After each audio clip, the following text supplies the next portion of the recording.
जब तुम अल्लाह से एक ही चीज को बार बार मांगते हो, बाज औकात ऐसा भी होता है कि बहुत शिद्दत से दुआ करने के बावजूद भी दुआ कबूल नहीं हो रही, तो हम अल्लाह से बहुत जल्दी मायूस हो जाते हैं।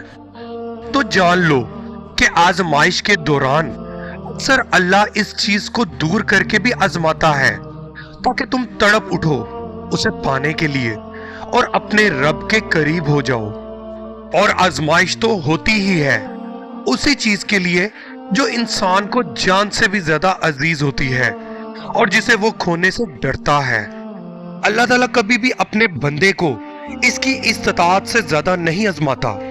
एक तो अल्लाह तुम्हें मांगता देखकर खुश हो रहा होता है, और दूसरा वो तुम्हें बेहतरीन वक्त पर देना चाहता है। जब भी हमारे अल्फाज खत्म हो जाएं और आंसू अल्लाह को हमारा हाले दिल बयान करने लगे, यही तो सब्र की आखिरी हद होती है।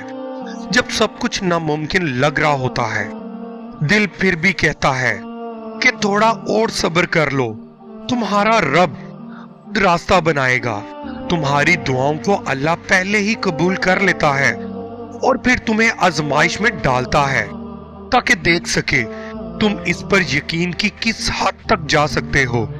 तुम सोचते हो कि अल्लाह तुम्हारे दर्द से वाकिफ नहीं, अरे वो तो रातों में तुम्हारी आंख से निकलने वाले आंसुओं और तड़प कर मांगी हुई दुआओं को भी जानता है, तुम्हारे एक एक सजदे को भी जानता है।